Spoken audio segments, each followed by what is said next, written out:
because you guys do so much more than rebuild an engine.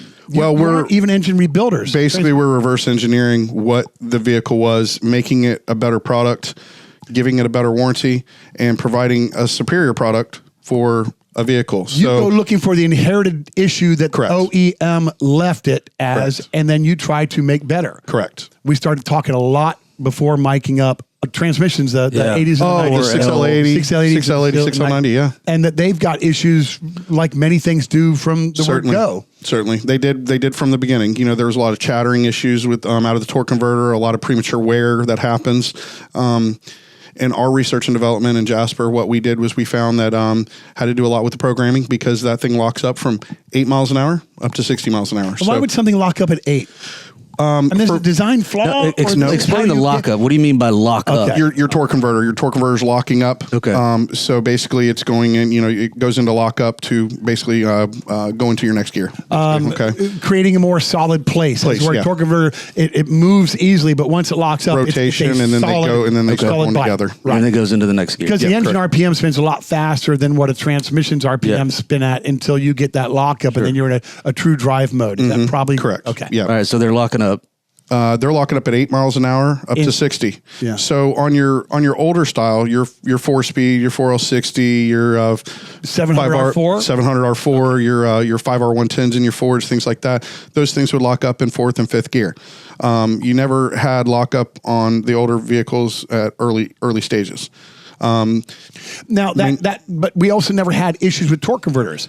And here again, as a owner of Dolphin Auto, we are seeing a lot of torque converter issues. You are. There's a lot more demand on them. Correct. But there's a lot more that goes into that as well. Okay. So, the reason for the lockup is for every manufacturer out there is trying to hit what's called a CAFE standard. They're trying to get the best fuel economy, trying to meet EPA standards.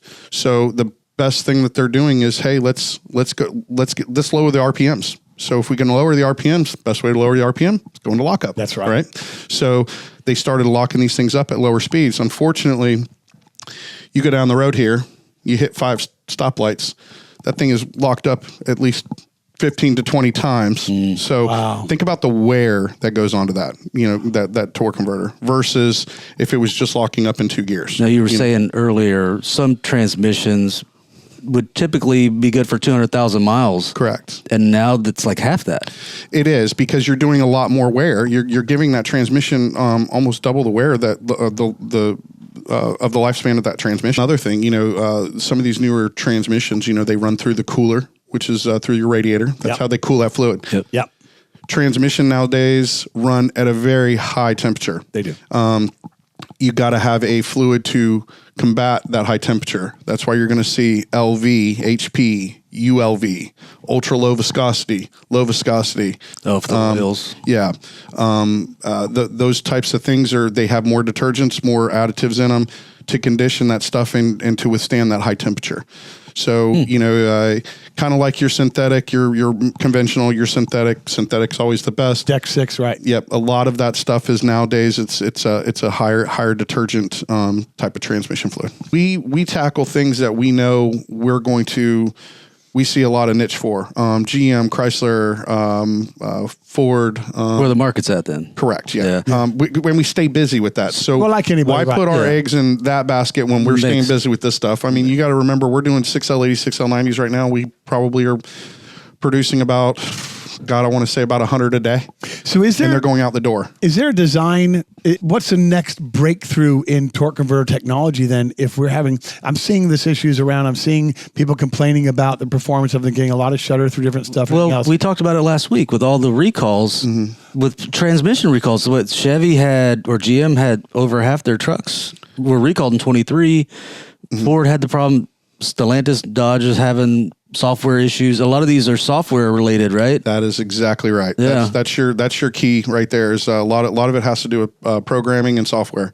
One of the things that the manufacturers, we were just talking about this on the right before we got on air. Yeah, manufacturers, they're held to a standard.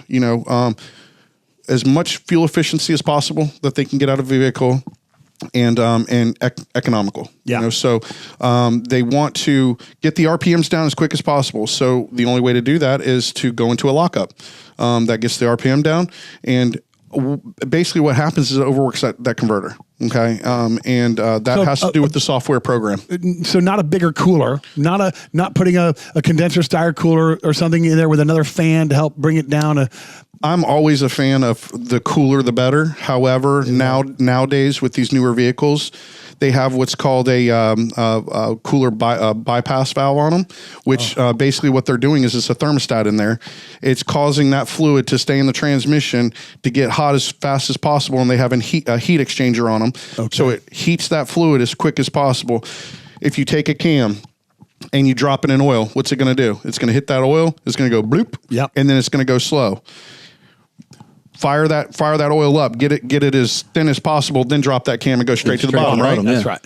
The quicker they can get those parts to move, the faster that transmission is going to move, correct? So that's what they're doing. That's the theory behind it. So how hot do they get? Newer transmissions, they can get into the 220s, 230s. Yeah. Okay. I mean, some are hitting 240. I mean, you know, that's pretty hot.